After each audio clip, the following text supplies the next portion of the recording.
Hello students, last lecture में हमने pressure diagram बनाना सीखा था और हमने देखा था कि किसी भी प्रेशर डायग्राम में जो वॉल्यूम है वो बताता है total pressure force over the surface और उसका जो सेंटर ऑफ ग्रेविटी है प्रेशर डायग्राम का वो बताता है सेंटर ऑफ प्रेशर की depth from the free liquid surface. ठीक है, तो आज हम प्रेशर डायग्राम से रिलेटेड एक न्यूमेरिकल सॉल्व करेंगे। हमें गिवन है कि a cubical tank has sides of 1.5 metre, it contains water for the lower 0.6 metre depth, the upper remaining part is filled with oil of specific gravity 0.9, calculate for one vertical side of the tank. ध्यान देना क्या बोल रहा है, calculate for one vertical side of the tank, total pressure and position of center of pressure। हमको given है cubical tank of side 1.5 metre. Cubical tank means cube है, side 1.5 metre means जो उसकी डायमेंशन है वो क्या होगा 1.5 मीटर लेंथ, 1.5 मीटर डेप्थ और 1.5 मीटर उसकी हाइट। ठीक है, डेप्थ हमको वाटर की दे रखी है 0.6, मतलब क्या है कि सबसे पहले हमने उसमें पानी भर दिया है 0.6 हाइट तक, 0.6 हाइट तक तो उसमें पानी है। जो रिमेनिंग हाइट है उसकी, उसमें हमने एक ऑयल भर दिया है जिसकी स्पेसिफिक ग्रेविटी है 0.9। ठीक है, तो स्पेसिफिक ग्रेविटी 0.9 है, तो डेंसिटी निकालने अगर हम उस ऑयल की तो वो क्या हो जाएगा 0.9 इंटू 1000, दैट इज 900 किलोग्राम पर मीटर क्यूब। वाटर की डेंसिटी हमको पता है 1000 kilogram metre cube. Total pressure हम निकालेंगे किसकी मदद से, प्रेशर डायग्राम की मदद से। अब देखो ये पॉइंट ऊपर है सब, मतलब ये जो इसकी एक फेस पे निकालना है हमको, एक वर्टिकल साइड, टैंक की एक वर्टिकल साइड पे निकालना है। हम मानते हैं ये वाली वर्टिकल साइड ए डी और बी, ए डी बी, हमने ए डी बी ये मैंने वर्टिकल साइड मान ली टैंक की, जिस पर हम कैलकुलेट कर रहे हैं टोटल प्रेशर फोर्स। ठीक है, ए पॉइंट जो है टॉप पर है, फ्री लिक्विड सरफेस से हाइट क्या है उसकी 0, तो ए पॉइंट पे प्रेशर क्या होगा 0। आते हैं हम डी पॉइंट पे, चूंकि डी पॉइंट की हाइट है फ्री लिक्विड सरफेस से कितनी 0.9। ठीक है, और ये कौन सा है तो इस पे प्रेशर क्या हो जाएगा रो जी एच। रो क्या होगा इस केस में 0.9 इंटू 1000, इस वाले ऑयल की डेंसिटी होगी इंटू जी इंटू हाइट, कितनी हो जाएगी 0.9। उससे हम क्या किया डी पॉइंट पे आ गया हमारे पास। फिर आते हैं हम बी पॉइंट पे। बी पॉइंट पे आएंगे तो बी पॉइंट की फ्री सरफेस से हाइट क्या है, फ्री सरफेस कौन सी है ये वाली, बी पॉइंट की फ्री सरफेस से हाइट क्या होगी 1.5 मीटर। अब ध्यान देना बी पॉइंट पे हाइट तो 1.5 मीटर है, लेकिन इस पे जो प्रेशर लग रहा है बी पॉइंट पे वो किन किन की वजह से लग रहा है, एक तो इस ऑयल की वजह से लग रहा है और एक वाटर के कॉलम की वजह से भी लग रहा है। ठीक है, तो बी पॉइंट पे प्रेशर हम कैसे कैलकुलेट करेंगे, रो 1 जी H1 प्लस रो 2 जी H2। ठीक है, रो 1 जी H1 प्लस रो 2 जी H2, तो इससे कहाँ आएगा बी पॉइंट पे, देखते हैं कैलकुलेट करते हैं। तो ए पर हमने देखा प्रेशर इंटेंसिटी 0, क्योंकि उसकी फ्री लिक्विड सरफेस से हाइट क्या थी 0 थी। ठीक है, intensity of pressure at D rho 1 g h, rho 1 क्या था वो 900 वाला ऑयल था, 900 किलोग्राम पर मीटर की डेंसिटी थी उसकी, इंटू 9.81 इंटू एच 0.9, तो ये क्या आया 7946.1 न्यूटन पर मीटर स्क्वायर। ध्यान देना ये क्या आ रहा है प्रेशर आया रो 1 जी एच, अभी हमने इसको एरिया से मल्टीप्लाई नहीं किया तो ये फोर्स नहीं है, ये क्या है प्रेशर है। Intensity of pressure at B, B point पर हमने क्या बोला था, बी पॉइंट पर होगी एक तो इस ऑयल के कॉलम की वजह से प्लस वाटर के कॉलम की वजह से। क्लियर, तो बी पॉइंट पर हो जाएगा रो 1 जी H1 प्लस रो 2 जी H2। रो वन क्या हो जाएगा 900 9.81 और H1 0.9, ऑयल का कितना हाइट है 0.9 होता है, ठीक है, प्लस 1000 9.81 इंटू 0.6, वाटर कितनी हाइट थी 0.6 थी। तो इससे हमने बी पर प्रेशर निकाल लिया। तो हमने अब ये प्रेशर क्या करे बनाए, कैसे बनाए, ए पॉइंट पे तो हमको 0 है, तो 0, डी पॉइंट पे हमने अब एक स्केल ले ली कि हम इतने को इतने से दिखाएंगे। तो हमने डी पॉइंट पे हमारा प्रेशर था 7946.1, तो हमने डी पर स्केल मान के एक लाइन खींच दी, तो ये आ गया हमारा डी पॉइंट पे प्रेशर। फिर हमने उसी स्केल को लेकर, जो स्केल हमने यहाँ लिया था उसी स्केल को लेकर हमने एक बी पॉइंट पर प्रेशर ड्रॉ कर दिया इतनी न्यूटन का, ठीक है। तो वो हमने ये लाइन खींच दी, बी पॉइंट पर हमने ये लाइन खींच दी, ठीक है। फिर हमने क्या करा, ए पॉइंट को इस लाइन के इस एंड से मिला दिया और इस पॉइंट को हमने इस एंड से मिला दिया, तो ये हमारा प्रेशर डायग्राम बन गया, ठीक है। A D B C A, A D B C E A, ये क्या बन गया हमारा प्रेशर डायग्राम बन गया, क्लियर। अब देखिए, अब हम इस प्रेशर डायग्राम को क्या करते हैं, 3 पार्ट्स में डिवाइड करना है, ठीक है। फर्स्ट पार्ट है ये triangle A D E, second part है ये rectangle B D E F, B D E F, third part है ये वाला ट्रायंगल एफ ई सी या ई एफ सी, ठीक है। अब हमें क्या करना है, हमें करना है total pressure find out, total pressure इस सरफेस पे ए डी बी का सरफेस पे टोटल प्रेशर फाइंड आउट करना है। हमने क्या पढ़ा था, हमने पढ़ा था कि प्रेशर डायग्राम का वॉल्यूम क्या बताता है, टोटल प्रेशर फोर्स बताता है। इसका वॉल्यूम कैसे, इसका एरिया इंटू एल, एल क्या है, एल है इसकी विड्थ जो कि परपेंडिकुलर टू द स्क्रीन आगे गई हुई है, ठीक है। तो अब क्या करेंगे, अगर हम बात करते हैं F1 है इस ट्रायंगल पर फोर्स जो लग रहा है, ठीक है। टोटल प्रेशर फोर्स हम F1 की बात करें, F1 को कैसे कैलकुलेट करेंगे, इसका एरिया ट्रायंगल ADE का area into width of the tank जो कि परपेंडिकुलर है स्क्रीन के, इसका एरिया क्या होगा half into DE into AD, ठीक है, और into width of the tank 1.5। DE हमें पता है क्या है, कितना कैलकुलेट किया था हमने, DE 7946 और AD कितना है 0.9 मीटर। यहाँ पर वैल्यूज पुट करी तो हमारे पास एक F1 की वैल्यू आ गई, फोर्स हमारे पास आ गया।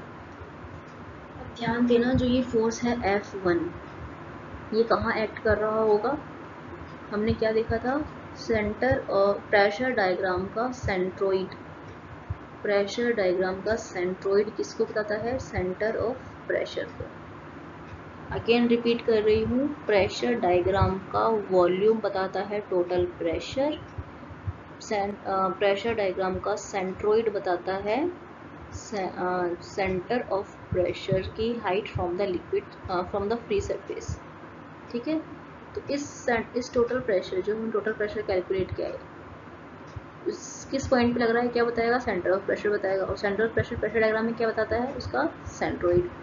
तो इस ट्रायंगल ADE का सेंट्रोइड अगर हम फाइंड करें तो h/3 तो यहाँ से हाइट होती है, ट्रायंगल में सेंट्रोइड की हाइट, सेंट्रोइड कहाँ होता है h/3 पे, और वो कहाँ से होती है हाइट, बॉटम से हाइट होती है h/3, बॉटम से हाइट h/3 है।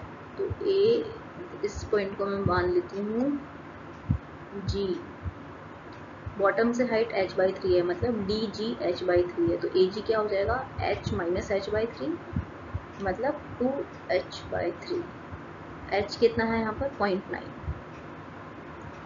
ठीक है, h कितना है 0.9, तो 2 इंटू 0.9 डिवाइड बाई 3, इतने मीटर नीचे F1 लग रहा है, क्लियर, ये क्लियर है।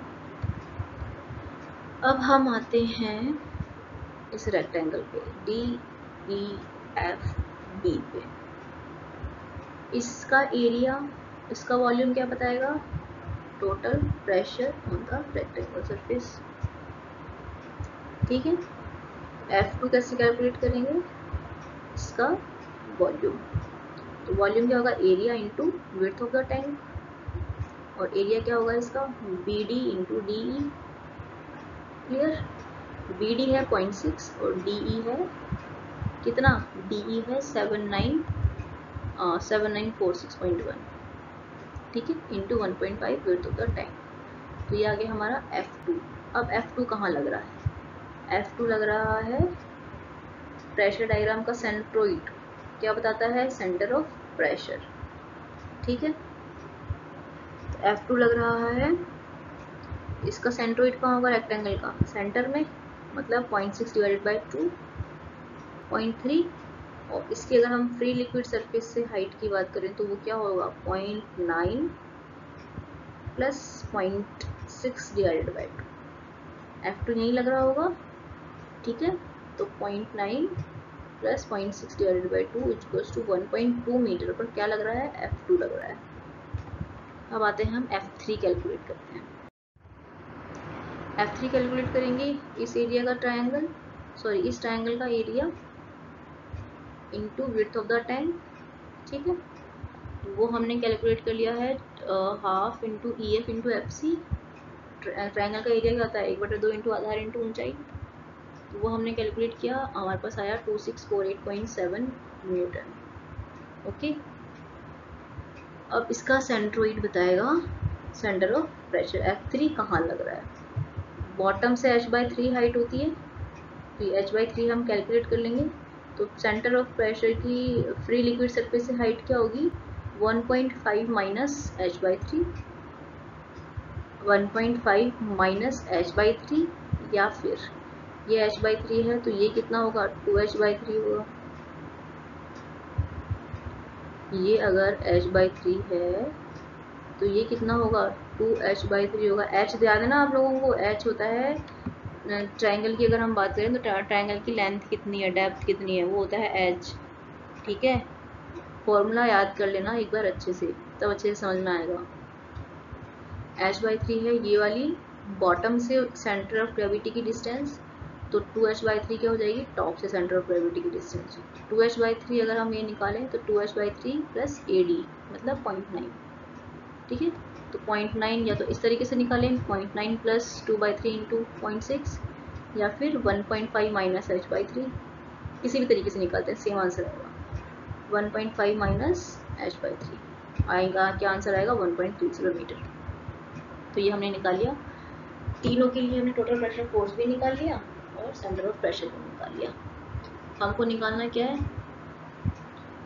पूरी सरफेस के लिए। ये तो हमने क्या अलग अलग पार्ट करके निकाला है, ये हमने अलग अलग पार्ट करके निकाला। देखो कैसे, ये जो हमने निकाला F1, ये था AD सरफेस पे, सिर्फ और सिर्फ AD सरफेस पे ऑयल की वजह से। ठीक है, F2 जो है, F2 है इस सरफेस पे, DB सरफेस पे। F2 जो है हमारा BD सरफेस पे वाटर की वजह से। ठीक है, साथ में जो F3 है वो है BD सरफेस पे ऑयल की वजह से। क्लियर, तो इस तरीके से हमने ये F1, F2, F3 निकाले, अलग अलग सरफेस के लिए। AD के लिए निकल गया और BD के निकले, हमको निकालना है टोटल के लिए। अब हम क्या करते हैं? टोटल का निकालने के लिए हम क्या करते हैं? टोटल प्रेशर फोर्स तो क्या हो जाएगा? F1 plus F2 plus F3। Total pressure force क्या हो जाएगा सरफेस का? F1 plus F2 plus F3। Clear, तो हम टोटल प्रेशर फोर्स निकालेंगे वर्टिकल सरफेस के एक टैंक पे, एक फेस पे।